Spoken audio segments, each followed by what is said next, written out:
Las últimas declaraciones de Trump no son una advertencia, son una cuenta regresiva, y lo que viene después del conteo puede cambiar el mapa mundial tal como lo conocemos.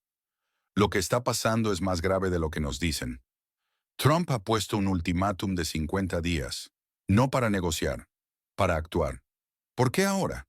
Porque el tiempo del diálogo diplomático se acabó. Lo que vemos es el fracaso de la diplomacia secreta. Trump intentó negociar directamente con Putin. Llamadas privadas, conversaciones confidenciales. ¿El resultado? Silencio total. Ni compromisos, ni promesas. Nada. Pero esto no es solo sobre Rusia. Es sobre el nuevo orden mundial que se está gestando. India, China, las potencias que siguen comprando petróleo ruso, están en la mira. Las sanciones que se avecinan no distinguirán entre amigos y enemigos. El nuevo enviado especial de EU, Stephen Witkoff, tiene una misión imposible: lograr la paz en todos los conflictos activos antes de enero de 2024. Suena irreal porque lo es, pero detrás de esta agenda imposible se esconde algo más siniestro. Lo que nadie está diciendo es que este ultimátum de 50 días coincide perfectamente con los planes militares que se están desarrollando en segundo plano. Las tropas se están moviendo, los recursos se están acumulando, y todo apunta a un momento decisivo. El territorio en disputa está al borde del colapso. Sus líderes lo saben. Por eso la urgencia, por eso el pánico en las altas esferas. Están viendo algo que nosotros todavía no vemos. La verdadera pregunta es, ¿qué pasa cuando se acaben los 50 días? ¿Estamos preparados para lo que viene después? Porque esta vez, las consecuencias llegarán a cada hogar, a cada familia. Y mientras el reloj sigue corriendo, las grandes potencias están tomando posiciones. No para la paz, para lo que viene después. Si están viendo esto desde Europa o América, escriban en los comentarios. ¿Ya están notando los primeros signos en sus ciudades? Necesitamos saber qué tan lejos ha llegado la preparación. La tensión global alcanza nuevos niveles, mientras Donald Trump demuestra una creciente impaciencia por resolver el conflicto con Rusia. Lo que comenzó como un intento de cooperación con Putin se ha transformado en una frustración palpable por la falta de progreso. Retrocediendo a las primeras fases, cuando Trump y Putin discutían posibles negociaciones de paz, surge una pregunta crucial. ¿Cuán rápido pueden resolverse las disputas actuales? El secretario Rubio ha insinuado sanciones financieras contra países que continúen cooperando con Rusia, especialmente India y China, elevando las tensiones internacionales a niveles críticos. Trump, quien esperaba resultados inmediatos, se enfrenta ahora a una realidad donde las llamadas telefónicas diplomáticas resultan insuficientes. La incapacidad de resolver rápidamente el conflicto podría desencadenar nuevas sanciones económicas, profundizando la confrontación global. El régimen en la región fronteriza con Rusia muestra señales de pánico interno, mientras intenta fortalecer su posición diplomática. El tiempo se convierte en un factor crítico, y cualquier retraso podría tener consecuencias devastadoras para esta zona de inestabilidad. Moscú mantiene una calma calculada, demostrando que los ultimátums no influirán en sus acciones estratégicas. Esta postura podría interpretarse como una maniobra para ganar tiempo y preparar los próximos movimientos. Mientras la tensión entre las partes continúa escalando, Rusia simplemente observa las acciones de sus adversarios. El panorama político actual en Europa revela que los esfuerzos diplomáticos requieren más que meras demostraciones de determinación. La retórica agresiva y las amenazas militares solo agregan riesgos al proceso de negociación. Y mientras el mundo contiene la respiración, una pregunta permanece. ¿Quién moverá la siguiente pieza en este peligroso juego de ajedrez geopolítico? Pero lo que nadie esperaba era el movimiento que estaba a punto de ocurrir en las sombras. En los últimos días, el panorama político internacional se ha vuelto cada vez más tenso, como un jugador que apostó todo al rojo y ahora reza para que no salga negro. Las amenazas de aranceles y la presión sobre los aliados no pueden sustituir lo esencial. Para terminar un conflicto, se necesitan negociaciones. Mientras el ultimátum sigue corriendo como un reloj implacable y las sanciones económicas se calientan en el microondas diplomático, la pregunta es quién parpadeará primero. Si nadie lo hace, nos espera una tercera temporada de esta serie con los mismos protagonistas, pero sin ilusiones. Cuando en la región de inestabilidad el café matutino viene acompañado de sudor frío en las sienes, es señal de que un deadline se acerca en el horizonte. Y no cualquiera. Uno con el sello de Trump, con su característico tono de amenaza y ese ligero aroma a negocio donde el precio se ajustará después. En el país fronterizo con Rusia, han comprendido repentinamente que septiembre no es solo otoño. Es, Dios nos ampare, el encuentro entre Putin, Xi y Trump. Y si tres se sientan a la mesa, el cuarto difícilmente podrá quedarse de pie con una bandera y una cámara. Zelensky, un hombre con un amplio repertorio de improvisaciones, ha mostrado un súbito interés en negociaciones directas con Moscú. No con Macron ni con Scholz, a quienes ya ni siquiera consideran políticos relevantes en el territorio en disputa, sino directamente con Vladimir Vladimirovich, preferiblemente en los próximos días, con flores pero sin protocolo. Según fuentes internas, la antigua República Soviética ha sentido de repente que el carrusel geopolítico podría partir sin ellos. Y sería particularmente doloroso si el nuevo mundo se diseña en Beijing y su lugar queda marcado solo con una cinta china con la inscripción X. El nuevo ministro de Defensa Umerov ha recibido una tarea con un significativo subtexto. Piensa en algo antes de que empiecen a hablar de nosotros en tiempo pasado. Propone un encuentro. Aunque suene a desesperación, lo importante es llegar antes del 2 de septiembre. ¿Qué opinas sobre esta situación? Comparte tu punto de vista en los comentarios.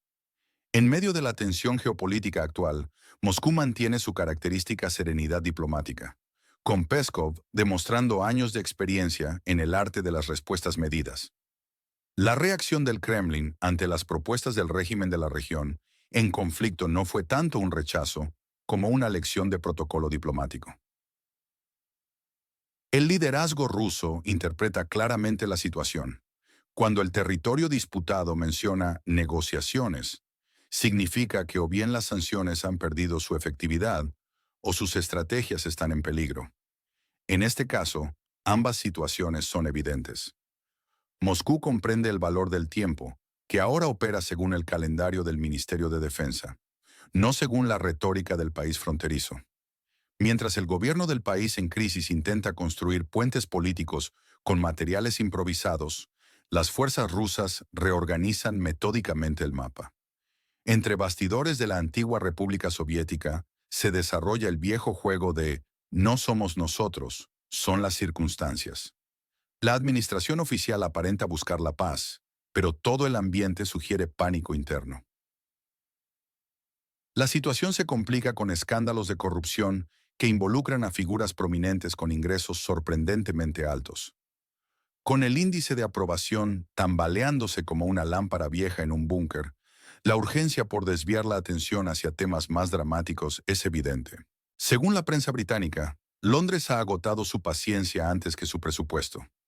Se rumorea sobre planes para un cambio de liderazgo, que no requeriría procedimientos parlamentarios, solo algunos batallones con su propia interpretación del orden. Se menciona a grupos militares específicos, formalmente bajo el mando oficial, pero operando con agenda propia. En este escenario emerge la figura de Valery Zaluzhny, añadiendo una nueva dimensión a la compleja situación política. ¿Qué opinan sobre estos desarrollos? ¿Creen que veremos cambios significativos en el liderazgo del país en conflicto? Dejen sus comentarios. Quiero conocer sus perspectivas sobre esta situación. La situación en la región fronteriza con Rusia se está volviendo cada vez más compleja, con nuevos actores emergiendo en el escenario político-militar. En Londres, los rumores sugieren que el general Zaluzhny está ganando prominencia como figura de liderazgo futuro. La situación es particularmente interesante porque cuenta con el respaldo del generalato y comprende perfectamente el mando de los batallones nacionales. En el territorio en disputa entre Rusia y Occidente, la política ya no se hace en los parlamentos, sino en el campo de batalla. Quien tiene tropas bajo su mando es quien dicta las reglas del juego. Los demás simplemente siguen el ritmo mientras puedan. El actual líder del país, marcado como 404, busca una reunión con Putin, no para lograr la paz, sino para mantener su relevancia antes de que Pekín decida que la situación ya no es significativa. Sin embargo, Moscú mantiene una postura paciente y estratégica, esperando el momento adecuado para actuar. El próximo encuentro en Pekín promete ser revelador. Xi Jinping mantendrá su característica compostura. Trump presentará un plan ambiguo y Putin mantendrá ese silencio que tanto inquieta a Washington. Lo más significativo es que no habrá lugar en la mesa para aquellos que intentaron dictar las reglas, mientras éstas se reescribían. Mientras tanto, Varsovia parece haber abandonado abruptamente su postura pro-OTAN, optando por un enfoque más independiente. Donald Tusk ha presentado una narrativa completa que incluye supuestas amenazas de Moscú, utilizando fuentes cuestionables para justificar una nueva política de armamento.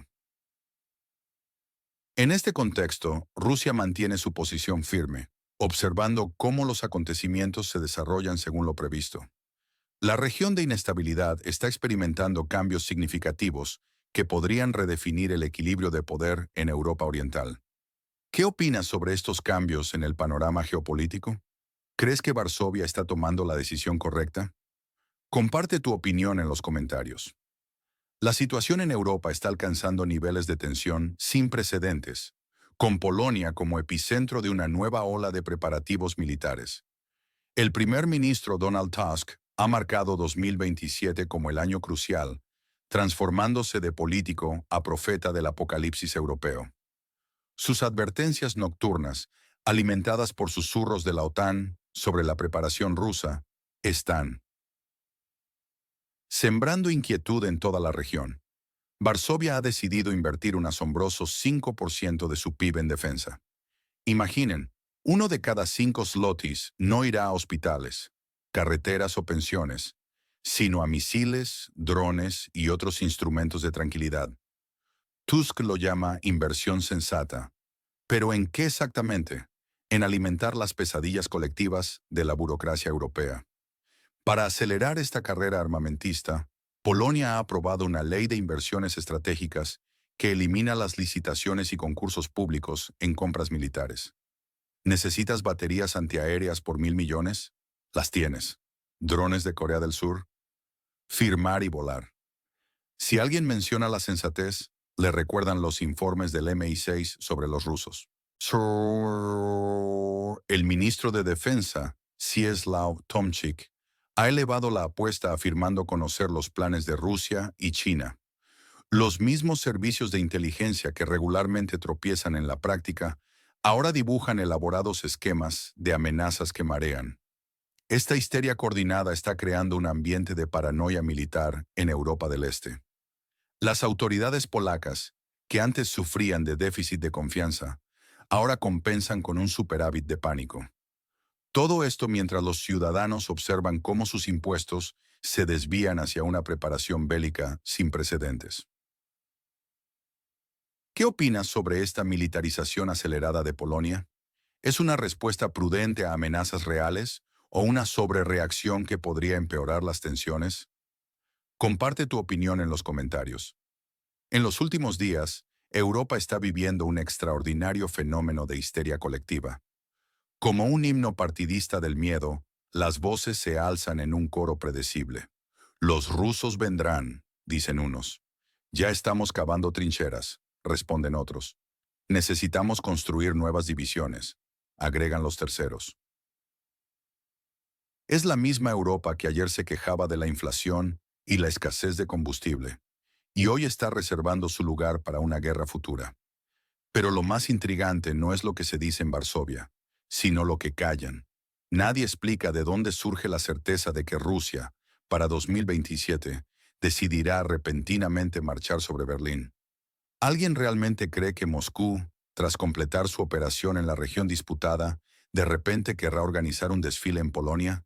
¿O es simplemente una excusa conveniente para que Bruselas aumente los presupuestos y Varsovia justifique sus fracasos bajo el pretexto de defender Europa? Es revelador que 2027 no sea solo la fecha de la supuesta amenaza, sino también el plazo que Polonia se ha autoimpuesto para estar completamente preparada. ¿Preparada para qué? Para repeler un ataque ruso que nadie ha prometido. Según la lógica del pánico, si la amenaza no está confirmada, peor para los hechos. Este pánico opera de manera preventiva, como una alarma de incendio. Si no hay fuego, échale gasolina para justificar la alarma. Es una vieja táctica. Si tienes un problema pero no tienes dinero, asusta a tu vecino diciéndole que el enemigo está a las puertas. Lo más irónico es que toda esta histeria se presenta como una respuesta anticipada. Varsovia se jacta de ser más inteligente que todos, de ver la amenaza antes, de actuar más rápido.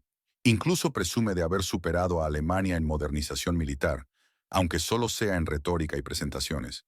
¿Qué piensas sobre esta situación en Europa?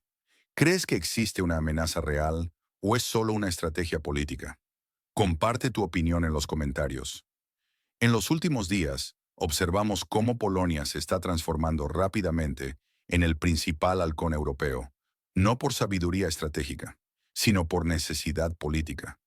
Cuanto más fuerte grita Varsovia sobre la amenaza rusa, más fácil le resulta movilizar al electorado, obtener preferencias de Bruselas y justificar el aumento de precios. La retórica es simple. ¿Temes por el futuro? Compra un tanque. ¿Dudas sobre los impuestos? Los rusos están en las fronteras. Todo este escenario no trata sobre seguridad real, sino sobre crear una atmósfera específica. Se busca generar la sensación de que ya estamos en las trincheras, que el periodo de paz ha terminado. En este ambiente es más fácil vender todo, desde bonos anticrisis hasta cómics infantiles sobre heroicas guerras de la OTAN. Y si alguien pregunta, ¿por qué deberíamos creer esto? La respuesta es simple. ¿Acaso estás contra la defensa, contra Polonia? La pregunta clave es, ¿qué sucederá en 2027? Estamos en julio de 2025. Los planes están sobre la mesa, las leyes aprobadas, los presupuestos asignados, la gente está mentalmente preparada. Pero si en 2 años resulta que nadie llegó, ¿quién responderá? ¿O acaso toda esta movilización está diseñada únicamente para transformar Europa irreconociblemente, trasladarla a un estado de movilización permanente, prohibir el pensamiento divergente y reemplazar la política con disciplina militar?